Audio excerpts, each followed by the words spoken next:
자, 이번에 볼 것은 이 국제법이란 놈들입니다. 행정법이 뭐라고? 행정조직작용구제에 관한 국내 공법이라고. 국내법을 의미해요, 행정법들은. 그럼 국제법들은 다 법원성이 있을까 없을까? 없다고 얘기할 수 있겠죠, 국제법들은. 하지만 이 국제법 중에서 법원성이 인정이 되는 아이들이 있습니다. 헌법에 의하여 체결 공포된 조약과 일반적으로 승인된 국제법규라고 표현을 합니다. 헌법에 의하여 체결 공포된 조약과 일반적으로 승인된 국제법규. 얘네들은 헌법에서 이렇게 얘기를 해요. 너희들은 모두 법령적 효력을 갖는다. 법령적 효력을 갖는다. 헌법에 의하여 체결 공포된 조약. 헌법에 조약을 맺을 때의 체결 공포 절차가 있습니다. 헌법 명문의 조문으로 있어요. 그래서 그 조문을 지키면서 체결된 공포된 조약, 얘네들은 법령적 효력을 갖는다는 거고요. 그 다음에 일반적으로 승인된 국제법규, 이거는 우리가 굳이 다른 나라랑 야 이거 체결하자 라는 얘기를 안 했어. 얘기를 안 했어도 당연히 지켜야 되는 것들, 이런 것들을 의미합니다. 일반적으로 어디든 다 지켜야 된다는 거예요. 일반적으로. 자, 우리 만약에 우리나라랑 중국이랑 사이가 틀어졌어. 그래가지고 우리나라에서 중국인들을 대량 학살하겠대요. 가능할까 불가능할까? 절대 안 되겠지. 우리나라가 중국이랑 싸워가지고 중국인들 싫어졌어. 그런 거는 변론으로 하고, 그래도 사람은 죽이면 안 되지. 만약에 중국이랑 막 전쟁하고 막 그래, 뭐 어떻게 해야 됐어? 중국인들 그대로 중국으로 송환을 해준다던가, 아니면은 어쨌든 사람이니까 출국만 못하게 막고 어디서 보호를 한다던가, 그런 식으로 해결을 하는 거지. 다 죽여버리면 안 되잖아. 이런 것들이 일반적으로 승인된 국제법규, 이런 개념입니다. 우리가 중국이랑 그런 조약 한 번도 한 적 없어. 중국한테 야 우리가 전쟁했을 때도 너네 국민들을 죽이지 않을게, 대량 핵살은 하지 않을게, 이런 조약 전혀 체결한 적 없어. 체결한 적 없어도 어떻게 당연히 그러면 안 된다는 거야. 당연히. 이 일반적으로 승인된 국제법규에 대한 판례 같은 문제들은 안 나오고요. 이거는 너무 헌법적인 얘기여서 안 나오고, 우리는 요거만 아시면 됩니다. 헌법에 의해 체결된 공포된 조약이 어떤 게 있는지. 자, 그럼 먼저 간단한 개념부터 설명을 해드릴게요. 법령적 효력이래요. 법령적. 그러면 정확히 법률적 효력이라는 거와 법규 명령적 효력이라는 거야 어떻게 판단을 할까? 여기에 대해서는요, 헌법에 의회의 동의를 받는 절차가 규정이 되어 있거든요. 의회의 동의. 만약에 의회의 동의를 받았으면은 법률적 효력이고요. 의회의 동의를 받지 않았다 하면은 법규 명령적 효력입니다.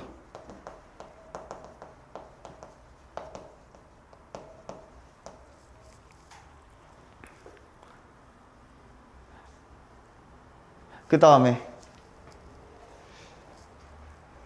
의회의 동의를 받고 체결 공포가 되었다면은 별도로 국내법으로 수용하는 절차가 필요할 것인가에 대해서 또 학설 대립이 있습니다. 국내법으로 수용하는 절차가 필요한 것인가? 국가가 야 이거 국내법으로 수용됐으니까 이걸 관한 법률을 따로 만들어줄게, 법을 따로 만들어야 되냐, 아니면 그 자체로 곧바로 효력을 갖게 되느냐 라는 거예요. 판례 입장은 불필요하다고 해석을 합니다. 불필요하다. 필요하지 않다. 불필요하다. 불요하다. 그래서 만약에 일본이랑 조약을 하나 맺었어. 일본이랑 경제조약 같은 걸 하나 맺었어요. 그러면은 이거에 관해서 일본과 관한 경제조약에 관한 법률, 이런 식으로 법을 굳이 만들 필요가 없이 그 조약 맺고 체결하고 공포하자마자 우리 국민들에게도 그 조약의 법적 효력이 발생을 한다는 거예요.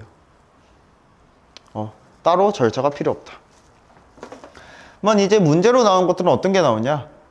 그냥 간단하게 법률적 효력이니 법규 명령적 효력이니 의회 동의 여부를 기준으로 판단하겠다. 그 다음에 국내법 수용 절차 필요 없다. 이건 간단한 거죠. 어려운 거 아니고요. 그 다음에 나오는 것들은 판례적으로 해서 가트 조약이 나옵니다. 가트 조약.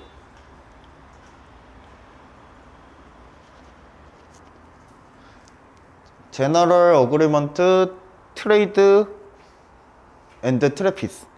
이 관세와 무역에 관한 협정이에요. 관세와 무역에 관한 협정.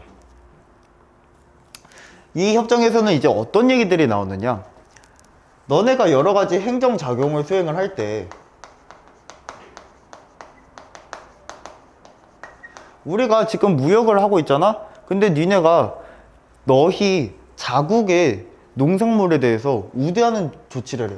행정작용을 수행을 하면서 자국 농산물을 우대하는 조치를 취해. 그러면은 우리나라에서 니네 나라로 기껏 관세 같은 거 다 내가면서 물건들을 딱 팔았는데, 물건들을 니네 나라로 보냈는데 그게 팔려 안 팔려? 안 팔리게 될 거야. 생각해봐. 한우에 대해서 그 음식점들에 대해서 한우 대상으로 뭐 여러 가지 혜택을 줘. 그래갖고 미국 산소 안 쓰고 한우 쓰면은 한 50%를 지원을 해주겠대, 돈을. 사람들 한우 쓸까 미국 산소 쓸까? 다 한우 쓰지. 뭐하러 미국 산소 써? 값도 더 싸면서 이 질도 냉동되는 절차가 없기 때문에 엄청 훌륭할 거 아니야. 다 한우 쓰지. 누가 냉동 써? 우리 국민들 인식도 어때? 한우가 더 맛있다, 좋다 이렇게 인식하고 있단 말이야. 무조건 한우 쓰지. 뭐 어떻게 돼? 이 외국의 농산물들은 하나도 안 팔려. 관세만 뒤지게 냈는데 하나도 안 팔려. 손해만 봤잖아. 그래서 이런 자국의 농산물에 대한 우대 조치 하지 말라 라고 했던 조약이 가트 조약입니다. 하지 말라. 근데 조례로 이런 게 만들어졌어요. 조례로 어떤 게 만들어졌냐,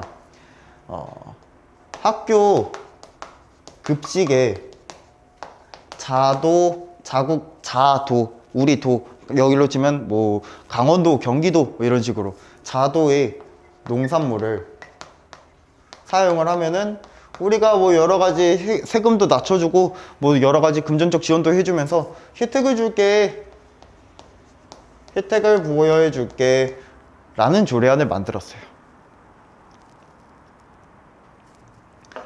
자, 그러면 이제 어떻게 됐어? 가트 조약은 체결 공포됐으면은 국내법 수용 절차 필요 없이 곧바로 법령적 효력을 갖게 되죠. 정확히 이게 우리들은 법률인지 법규 명령인지 어떤 효력인지 잘 모르겠어. 이제 정확히는 의회의 동의를 받았기 때문에 법률적 효력입니다. 근데 일단 잘 모르겠어. 법령적 효력이야. 법령적 효력. 법령적 효력인데 아까 제가 성문법들을 쭉 써드렸죠. 조례랑 법령이랑 누가 더 위에 있어? 법령이 위에 있지. 헌법 다음에 법률, 법률 다음에 법규 명령 아니야. 얘네들을 법령이라고 하고 그 밑에 자치법규 있는 거잖아. 그치? 누가 더 센 거야? 법령이 더 센 거야. 법령이. 그래서 조례랑 법령이랑 서로 내용이 완전히 대치되는 내용이죠. 둘 중 하나는 반드시 없어져야 돼. 누가 없어질까? 당연히 조례가 무효입니다. 이 조례는 가트 조약을 위반했습니다 라는 내용이 나옵니다. 가트 조약을 위반했기 때문에 무효입니다. 가트 조약을 위반했기 때문에 무효입니다.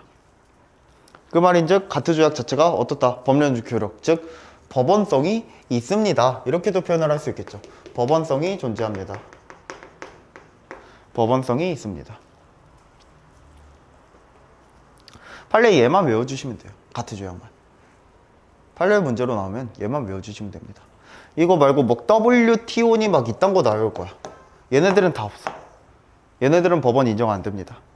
이 헌법에 의한 체결 절차를 거치지 않았다던가 아니면은 체결을 받는데 체결을 공부를 하는데 일부만 체결하고 일부만 체결 안 할 수도 있거든요. 그래서 문제로 나올 때 그 안 한 부분에 대한 부분을 문제를 낸다던가 이런 식으로 문제가 구성이 돼서 우리는 이 가트 조약, 관세 및 무역에 관한 협정 요것만 외워주실 겁니다. 요것만. 이것만 외워주시면 문제는 다 풀려요. 자, 그 다음에 지금 법령이랑 조례랑 싸웠더니 법령이 이긴대요. 이거 지금 뭐야, 법원 간에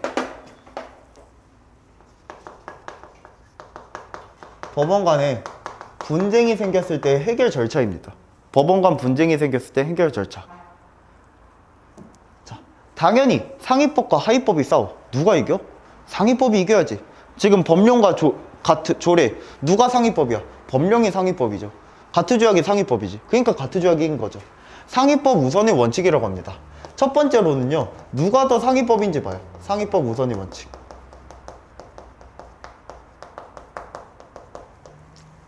근데 만약에 두 개가 똑같이 법률이야, 아니면 똑같이 법규 명령이야, 그럼 완전히 동등하죠. 그러면 이번에는 어떻게 판단을 하냐? 특별법 우선의 원칙이라고 표현을 합니다. 특별법 우선의 원칙.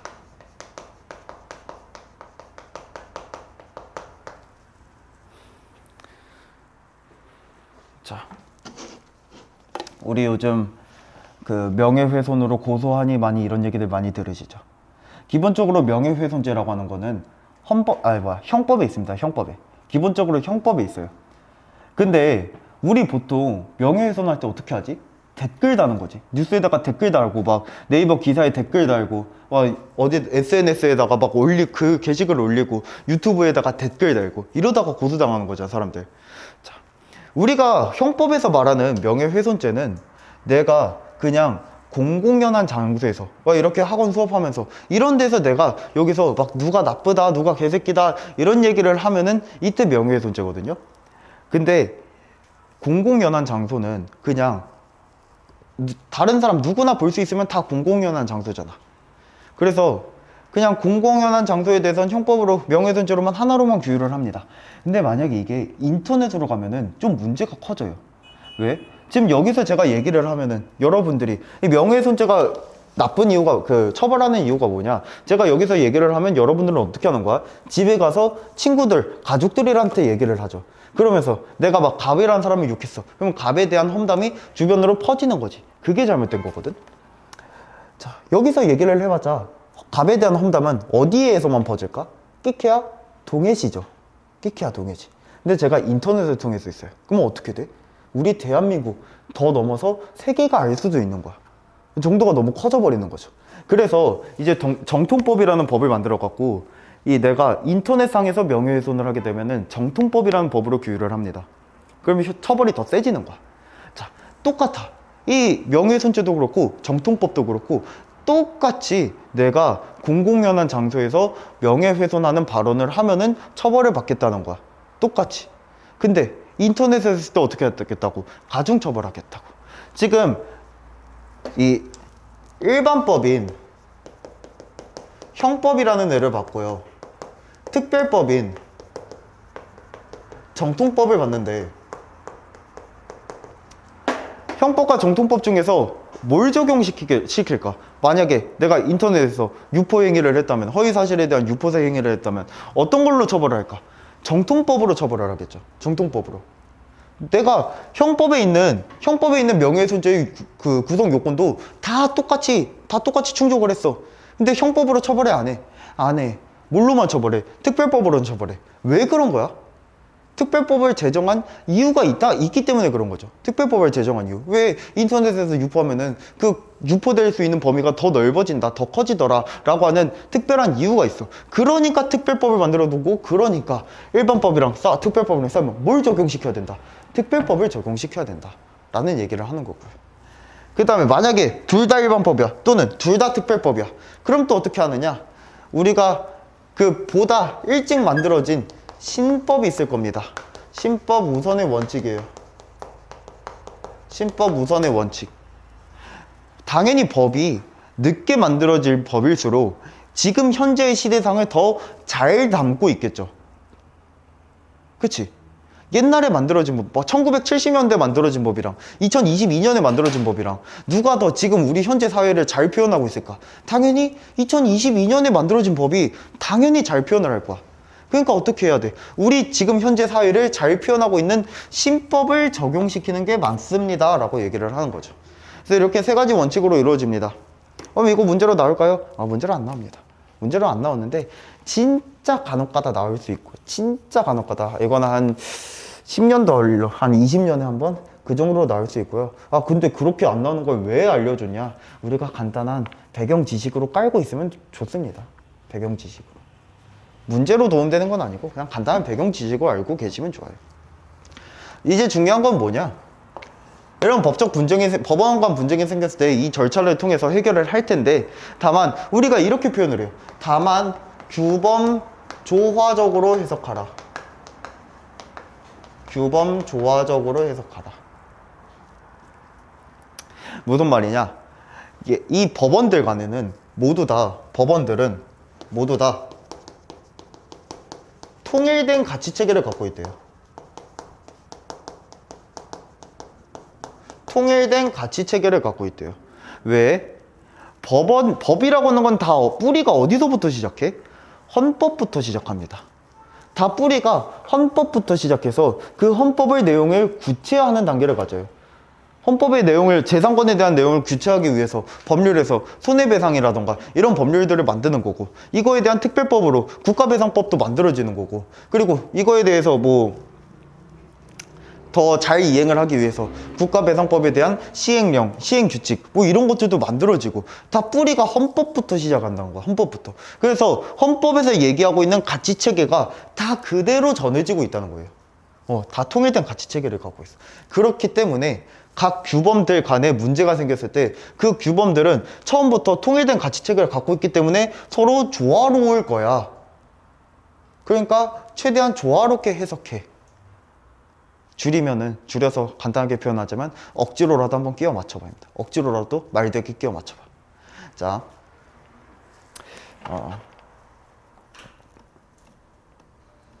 어떤 거 예로 들어볼까?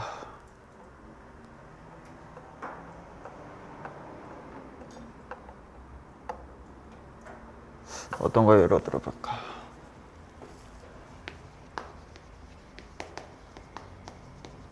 무당횡단하면은 벌금을 한 200을 부과하겠대. 이런 법률이 제정이 됐어. 그 다음에 이 법률에 대한 시행령, 즉 법규 명령이 만들어졌어요. 이 법규 명령이 만들어졌는데, 이 법규 명령에서 뭐라고 얘기를 하느냐? 무당횡단을 할 때 만약에 얘가 횡단보도의 신호를 위반한 거다. 이럴 때는 우리가 한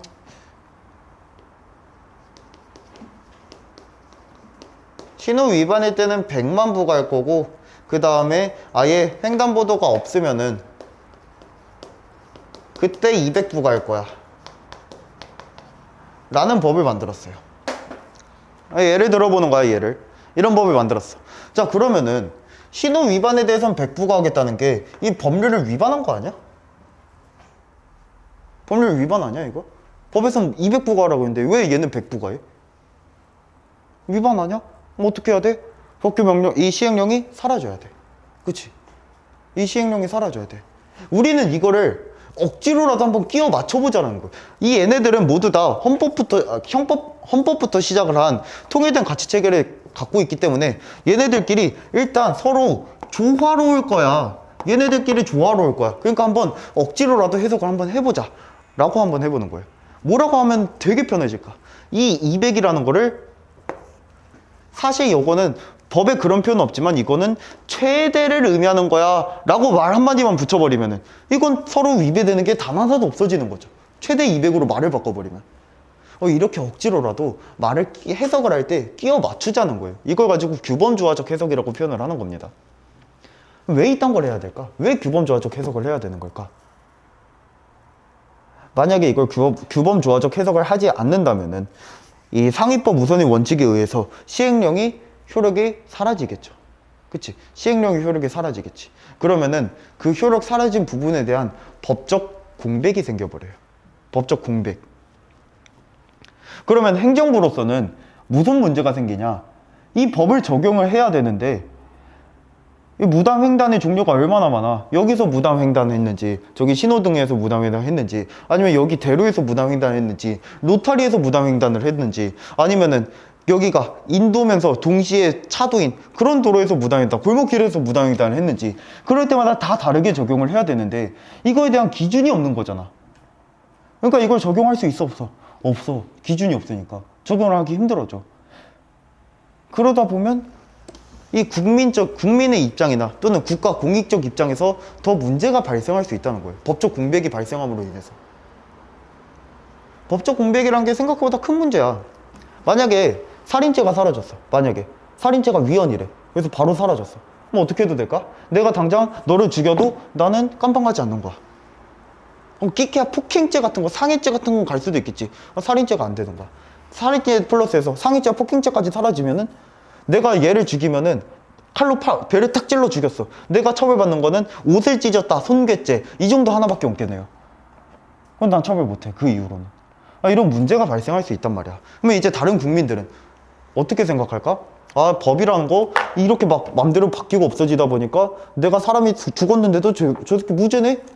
이거 이상한데? 법 같은 거 나도 지킬 필요 없겠다. 법 어차피 이상하니까.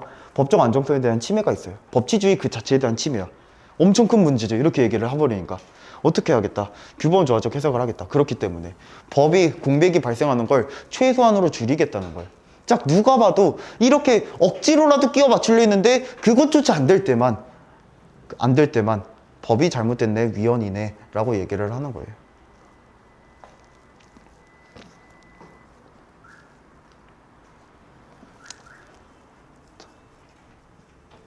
문제로 나오면요 간단합니다.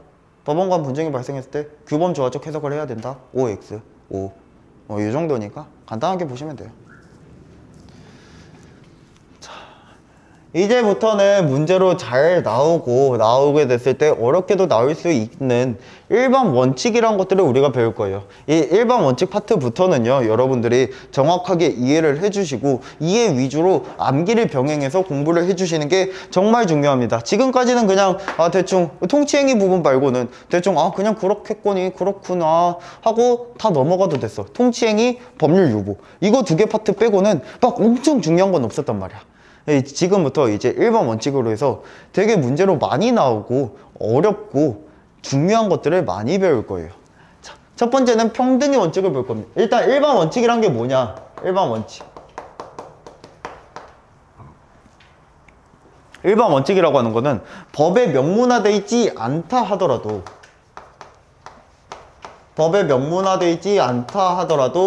당연히 지켜야 할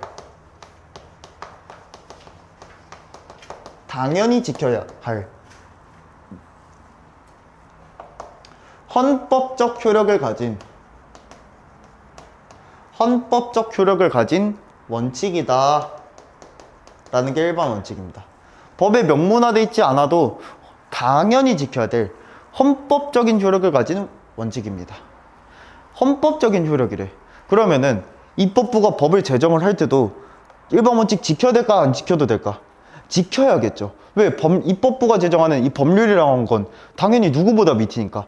헌법보다 밑이니까.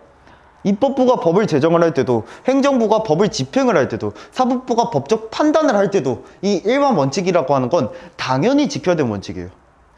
그렇기 때문에 문제에서 우리가 이제 여러 가지 일반 원칙들을 보게 될 건데, 문제에서 만약에 이 원칙은 지금 이 행위에 대해서는 안 지킬게요 하는 문제가 나왔다. 90%는 오답입니다. 90%는 오답이에요. 90%는. 나머지 10% 있지? 나머지 20%에 대해서는 우리가 앞으로 수업을 해 나가면서 배우게 될 겁니다. 근데 이 10%도 정확히 따져보자면 이 10%에 대해서는 일반 원칙이 적용 안 된다가 아니야. 적용 안 된다가 아니라 일반 원칙이 적용될 수 있는 요건을 구비하지 못한 거야.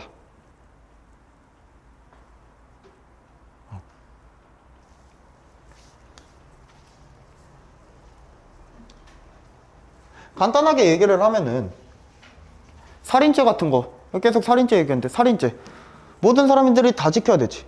누구나 당연히 지켜야지.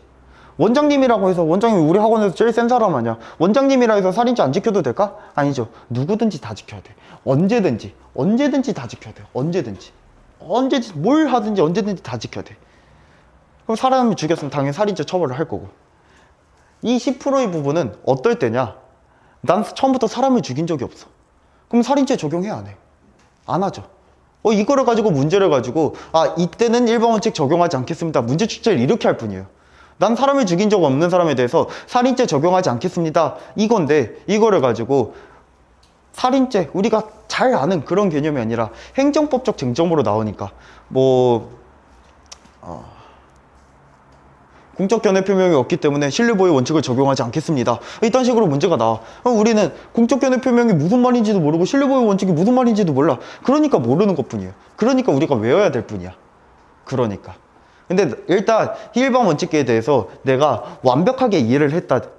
내가 이해를 정말 잘했어. 그러면은 이런 부분 사실 외울 필요도 없어요. 외울 필요도 없이 이때는 신뢰 발생하지 않겠지 당연히 하고 맞지 틀렸지 찾아가 나갈 수 있게 돼요.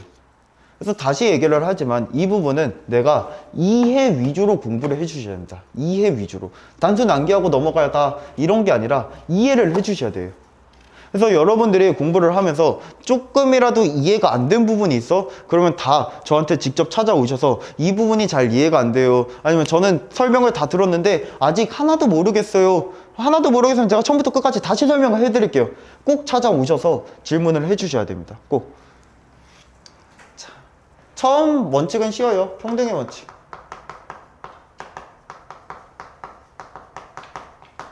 뭐 하라는 거예요? 국가가 우리한테 여러 가지 국가 작용을 할 때 평등하게 대우해라.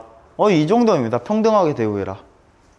다만 실제 포인트가 있다면요. 만약에 평등이라는 얘기를 할 때 우리가 이 평등을 절대적 평등이라 하겠느냐 아니면 상대적 평등이라 하겠느냐 라는 쟁점이 나옵니다. 절대적 평등이냐 상대적 평등이냐. 절대적 평등이란 거는 건 그냥 무조건 똑같아야 돼요. 무조건 똑같아야 돼. 무조건 똑같아야 돼. 하지만 상대적 평등이란 건 무슨 개념이냐? 만약에 너가 합리적인 이유가 있다면 그러면 차별을 할 수도 있어. 합리적인 이유가 있다면 차별할 수도 있어. 자, 국가 유공자인 분들은 공무원 시험을 볼 때 10%의 가산점을 받습니다. 그 다음에 국가 유공자의 가족분들은요, 자제분들이라던가 그런 분들은 공무원 시험에 임용을 하면은 5%의 가산점을 받아요. 불평등한 거 아니에요? 여러분들은 0점부터 시작인데 그분들은 5점, 10점부터 시작이에요. 불평등하지 않아요? 불평등하다고 생각하시는 분 계신가요? 당연히 없어. 왜 없을까? 그분들은 국가를 위해서 자기 한 몸을 바치고 희생하신 분들이야. 근데도 불구하고 다시 국가 밑으로 들어오겠대. 다시 국가에게 충성을 다하겠대. 국가 입장에서 얼마나 좋아? 얼마나 이뻐? 그러면 조금 5점, 10점 정도 더 줄 수도 있겠지. 500점 주면은 문제가 발생할 수 있겠지만 5점 정도는 줄 수도 있잖아. 어떻다는 거야? 합리적인 이유가 있기 때문에 이때는 차별이 허용이 된다는 거예요. 또 이제 헌법에서 이 평등의 원칙이 평등권에 대해서 얘기가 나오는데 이때 나오는 판례 중에 이런 판례가 있어요. 남자들은 군대 가요. 여자들은 군대 안 가요. 여자들은 가고 싶으면 가는데 남자들은 가기 싫어도 가야 돼요. 남자들은 의무인데 여자들은 의무가 아니에요. 여자들은 국방의 의무가 없나요? 여자들도 국방의 의무는 있어요. 남자들만 병역의 의무를 질 뿐입니다. 이거 불평등한 거 아니야? 차별 아니야? 왜 그렇게 하는 거야? 이거를 가지고 이거는 이제 좀 요즘에는 문제가 이슈가 많더라고요. 내가 함부로 얘기를 못 하겠네. 이 방송까지 찍고 있어갖고 함부로 얘기를 못 하겠는데, 우리가 이제 헌법으로 해석을 하자면은, 제 의견이 아니라 헌법으로 해석을 하자면은 이렇게 우리가 해석을 해요. 물론 여자도 다 군대 보낼 수 있고 그러면은 더 좋은 세상이 오기는 할 거야. 물론. 근데 현실적으로 한번 생각을 해보자고. 현실적으로 우리는 지금 누구를 육성하는 거야? 군인들을 육성해야 돼. 군인들은 전쟁에서 이 육체적으로 싸워서 이기는 사람이어야 돼. 근데 일반적으로 여성들은, 물론 좀 개별적으로 나보다 힘이 센 그런 여성분들도 있을 거야. 하지만 일반적으로 봤을 때는 여성분들은 남성분들보다 육체적인 힘, 체력 자체가 딸리거든. 일반적으로. 그러면은 다른 나라 군대 쳐들어오면은 거기에 대부분 누구겠어? 다른 나라 군대들은 남자들일 거야. 왜? 체력적으로 우세한 사람들을 먼저 투입을 시킬 거란 말이지. 그럼 대부분 남자가 될 수밖에 없어. 거기에 맞서 싸워야 되는데 여자들이 막 나가봐. 그러면은 일반적인 기준을 봤을 때 우리가 질 수밖에 없다는 거야. 그렇기 때문에 어떻게 하자? 그냥 안 보내버리자. 만약 이 여성분들에 대해서 이렇게 얘기하는 사람들이 있어. 아, 그러면 힘센 여성들만 보내면 되잖아. 그러면 우리가 또 어떻게 해야 돼? 얘가 또 힘이 어느 정도인지, 악력이 어느 정도인지 다 체계적으로 분류하는 작업을 또 거쳐야 돼. 신체 검사를 그냥 간단하게, 우린 지금 남성분들 신체 검사 어떻게 해요? 그냥 가갖고 군의관이 뭐 이상 있어요? 뭐 이상 있어? 아, 그래도 괜찮아? 이러고 그냥 보내버리잖아. 그 다음에 뭐 정신병 있어? 에이, 뭐 사람 죽이고 싶어? 그건 아니지? 그럼 가. 잃어버리고 만단 말이야. 근데 어떻게 해야 되는 거야? 정확히 악력 같은 거 힘 꽉 주세요 이러면서 하나 제대로 힘줄 나오는지 안 나오는지 이런 것까지 다 체크하고 그래야지만 보낼 수 있게 되는 그런 상황이 와버린 거야. 그럼 어떻게 돼? 오히려 이 비용이 더 커져. 국가적 비용이 더 커지는 거야. 여성을 군대를 보내려고 했더니 오히려 비용이 더 커져. 그러니까 차라리 어떻게 하자? 보내지 말자. 어쩔 수 없다. 합리적인 이유가 있으니까 이게 허용이 된다는 거야. 합리적인 이유가 있으니까. 이런 걸 가지고 상대적 평등이라고 해요. 자, 그럼 답 나왔지. 우리 절대적 평등이야, 상대적 평등이야? 상대적 평등이죠, 상대적 평등.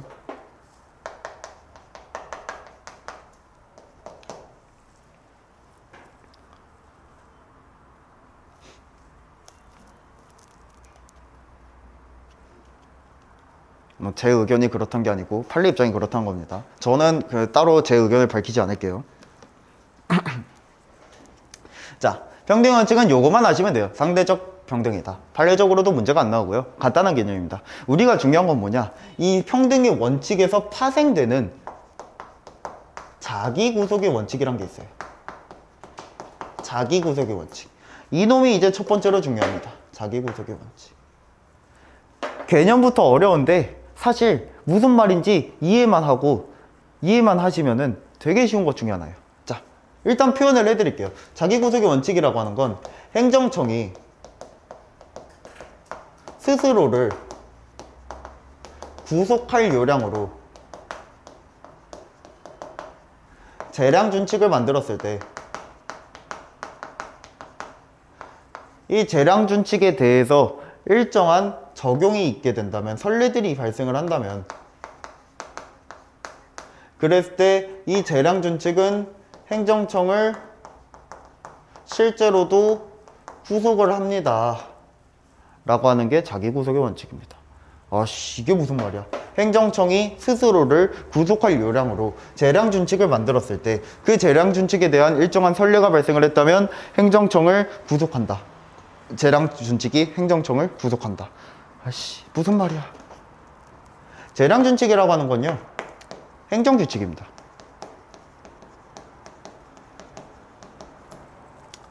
재량 준칙은 행정 규칙이야. 자, 예시를 먼저 한번 들어볼게요. 예시적으로 한번 봅시다. 법에서 이런 법이 있어요. 부정휘발유를 판매한 자에게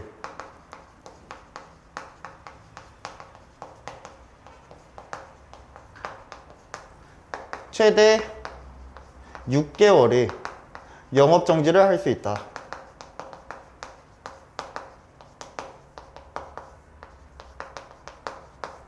이런 법이 있다고 봅시다.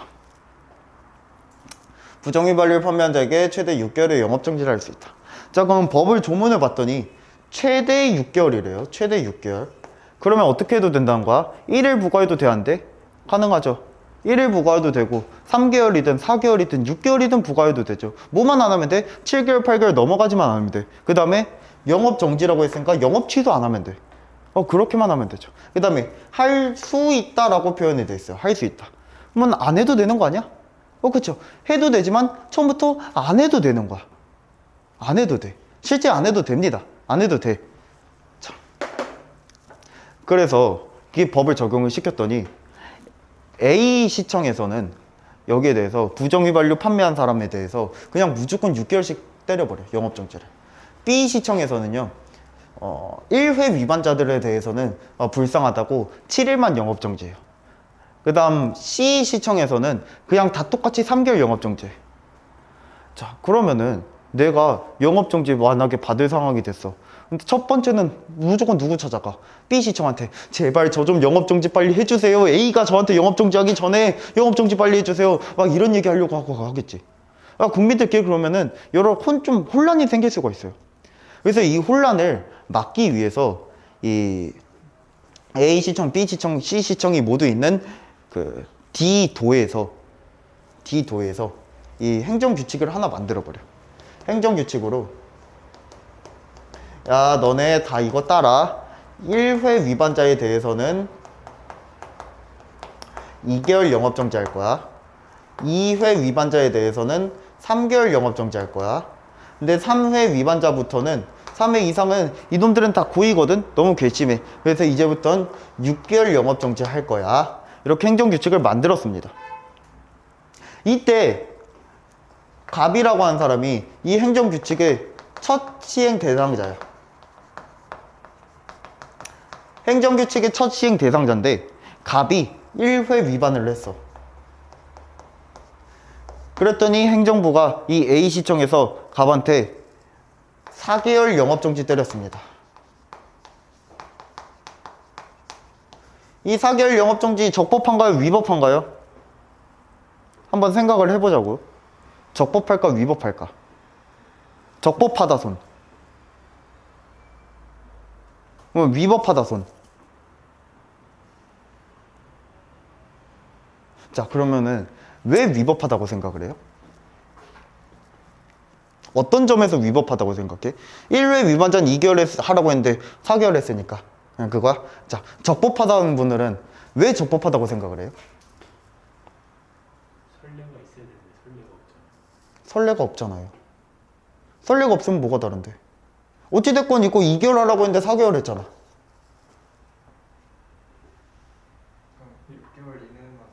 6개월 이내만 하면 돼? 그럼 얘는 어겨도 되는 거야? 이거 1회 위반자 2개월은 어겨도 돼요?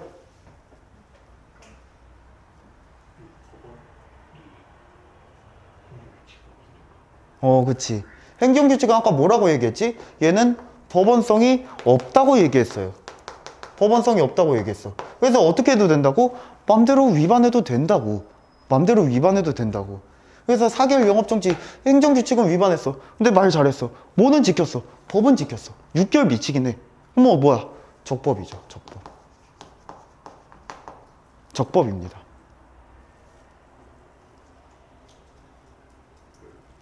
자, 이번엔 다른 사건을 한번 볼게요. 다른 상황. 갑에 대해서 1회 위반자 갑에 대해서 2개월 했어요. 을에 대해서 똑같이 1회 위반자인데 2개월 했어요. 병에 대해서도 똑같이 1회 위반자인데 2개월 했어요. 근데 정이라는 놈도 똑같이 1회 위반자인데 갑자기 얘한테 4개월 때려. 이 경우에는 이제 어떻게 할까? 이 경우에 너 이제 위법하다고 하겠지. 선례가 있으니까. 아까 얘기했잖아. 선례가 없잖아요. 그 말이 선례가 있으면 위법하다 이거 아니야? 그럼 적법하다고 생각하신 분 계신가요? 위법하면 왜 위법한 거야? 평등의 원칙. 그치? 자, 위법합니다. 왜? 갑이랑 을이랑 병은 2개월 받았어. 그럼 정도 뭐라고 생각해? 나도 2개월 받겠구나 생각하고 있었어. 근데 갑자기 나한테 4개월 때려버리네? 야, 나를 다르게 대하는 이유를 대라. 합리적인 이유가 있다면은 인정할게. 합리적인 이유. 어딨어? 합리적인 이유가 있으면 차별해도 괜찮아. 인정할게. 근데 합리적인 이유 가져와봐. 없지? 다 똑같이 1회 위반자. 내가 만약에 2회 위반자. 합리적인 이유가 있네.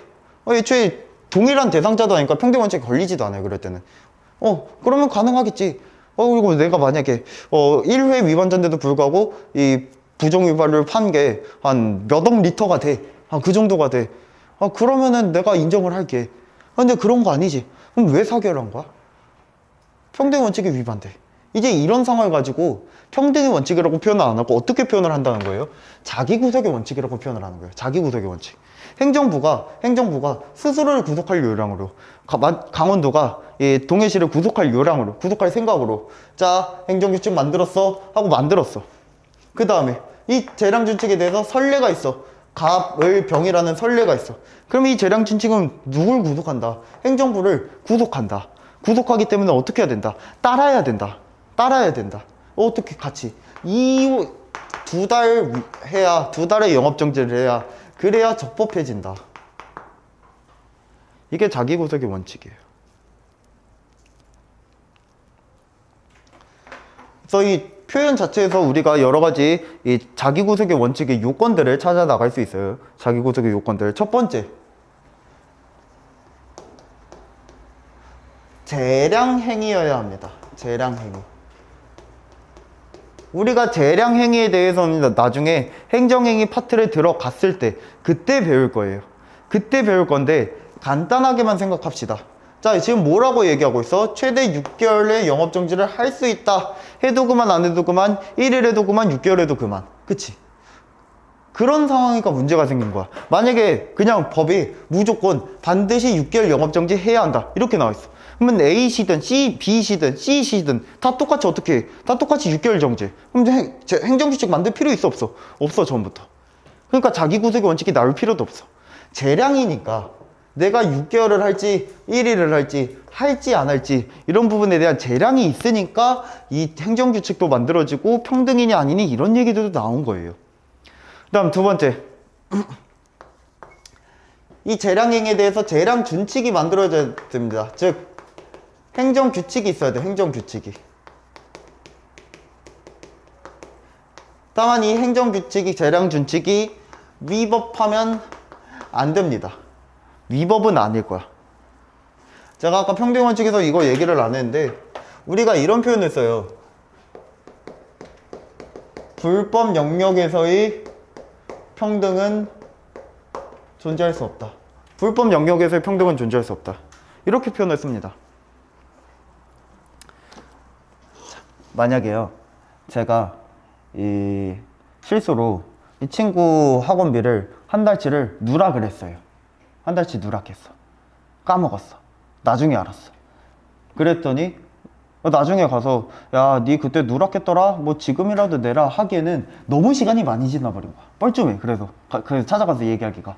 그래서 그냥 뭐 내가 그냥 걔 합격시키기 위해서 내가 열심히 했다 생각하지 뭐 이러고 넘어갔어. 그랬더니 이제 다른 친구들이 와서 저희도 한 달씩 누락해 주세요 라고 얘기하는 거야. 내가 굳이 누락시켜야 될까? 아니지. 오히려 차라리 난 어떻게 니네가 막 평등해라 주장하면 난 오히려 어떻게 해? 얘한테 돈을 그냥 받아버리겠지. 오히려 뻘쭘해도 찾아가서 너 혹시 그 작년 1월 달에 돈 안 냈던 거 기억하니? 계좌 내가 한번 차라리 얘한테 받고 말지. 그치? 어떻게 하라는 거야? 불법 영역에서 평등은 절대 인정을 해줄 수가 없어요. 이거를 인정을 해주면은 불법 영역이 확대화가 될 수 있어. 내가 얘 한 달치 봐줬으니까 다른 사람들도 다 봐줘야 돼. 그러면 이제 누구도 봐줘야 돼? 새로 들어올 애들도 계속 봐줘야 돼. 우리는 평생 한 달은 무료 수강이 되어버린 거야.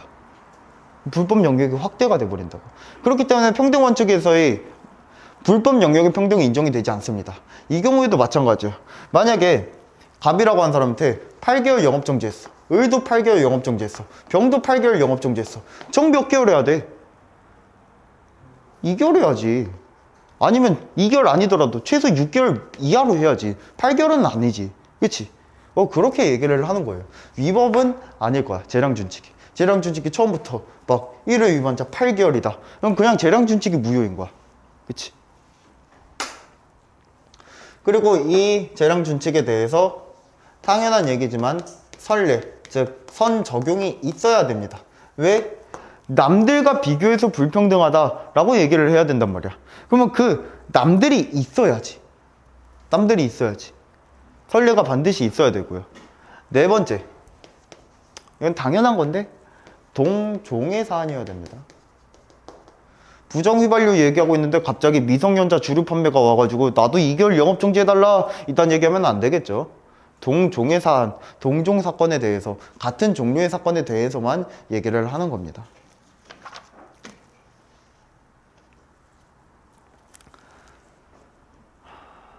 내가 얘기할 게 또 있었는데.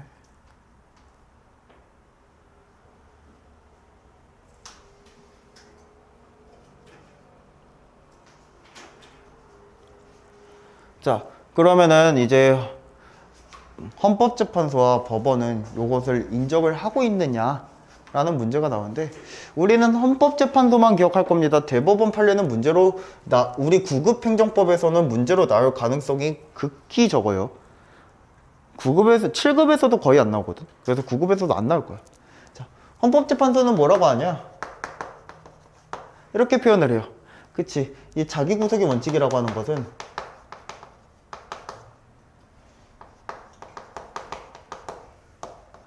평등의 원칙과 이따가 배울 건데 지금 기억만 해둡시다. 오늘은 아마 못 배울 것 같네요. 다음 시간에 배울 건데 신뢰보유 원칙이란 게 있어요.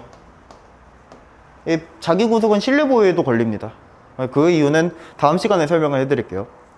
평등의 원칙과 신뢰보유 원칙에 의하여 인정됩니다. 자기구속의 원칙은 평등의 원칙과 신뢰보유 원칙에 의하여 인정된다 라고 얘기를 합니다. 그냥 이것만 알아두시면 돼요. 뭐 헌법재판소 판례 딱까지 기억을 해주시면 더 좋겠지만 그냥 자기구속의 원칙이란 건 평등과 신뢰보유에 의하여 인정되는구나 이렇게만 기억해 주셔도 어느 정도는 다 풀 수 있을 겁니다. 대법원은 제가 안 나올 거라고 생각을 하기는 하는데 혹시 모르니까 우리가 지금 행정법이 점점 어려워지는 추세니까 혹시 모르니까 설명만 한번 해드릴게요. 대법원은 자기구속의 원칙 인정 안 합니다.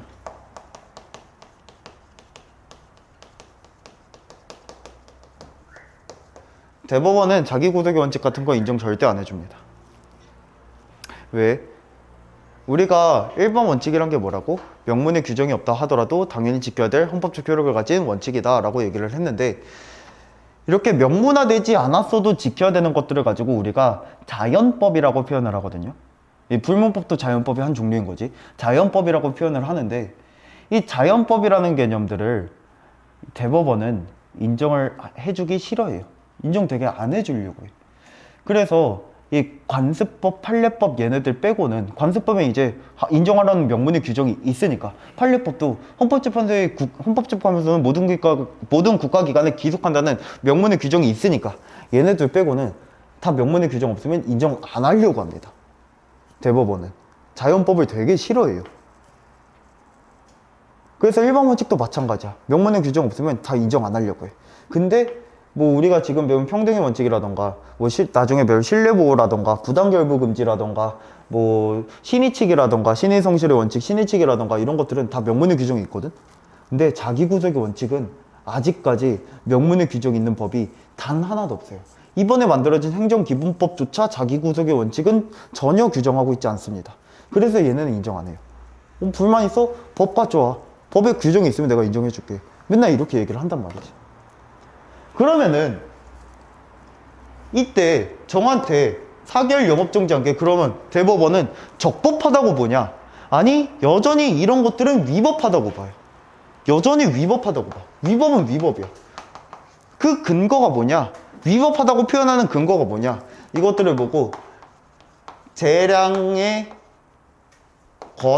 재량권을 일탈하고 남용했습니다 라고 표현을 해요.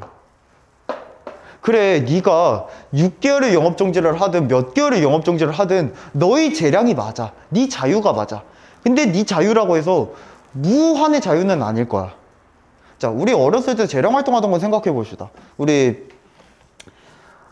뭐 사실 요즘 완전 20대 완전 딱 20살 막 이런 애들은 이제 학교 교육이 어떻게 되는지 모르겠어요. 근데 제가 이거를 매번 얘기를 하는데 요번에 강릉에서 수업을 할 때도 애들이 해봤다 얘기를 하더라고. 재량 활동 다 해보셨죠? 그럼 재량 활동 시간에 우리 뭐 하는 거예요? 막 동아리 같은 거 가입을 한다던가 아니면 무슨 특정한 과를 가가지고 내가 하고 싶은 거 하는 거죠. 내가 자습하고 싶으면 자습을 하는 거고. 이제 저는 어렸을 때 마술 동아리에 들었습니다. 그래서 마술 같은 거 막 배우고 그랬어요. 내가 하고 싶은 거 선택하는 거야. 하고 싶은 거 선택하는 거니까 학교 그냥 나가갖고 PC방 가는 거 돼요, 안 돼요? 그건 안 되지. 그치? 아무리 재량이라 해도, 아무리 네 자유롭게 하고 싶은 거 하라 해도 학교에서 정해진 틀은 지켜줘야 되잖아. 그거 벗어나서 PC방 가면 안 되는 거 아니야? 마찬가지야. 니한테 아무리 재량권이 있다 하더라도 이 재량권에 대해서는 일정한 한계가 있어. 무한의 자유는 아니란 말이야. 근데 너는 그 한계를 벗어난 거야. 대법원은 이렇게 해석을 해버립니다. 그래서 위법하다. 그래서 나중에 재량권 1타 남용에 대해서 자세히 이 공권 파트에서 자세히 들어갈 거예요. 그때 이 재량이다 기속이다 그리고 재량행위 기속행위 이 부분은 이 공권 파트랑 행정행위 파트에 갖고 우리가 자세하게 들어갈 건데 지금은 그냥 간단하게 아 재량의 범위를 넘어섰구나 그래서 위법하다고 보는구나 이렇게만 해석을 해주시면 됩니다. 물론 대법원 판례까지는 안 나올 거예요.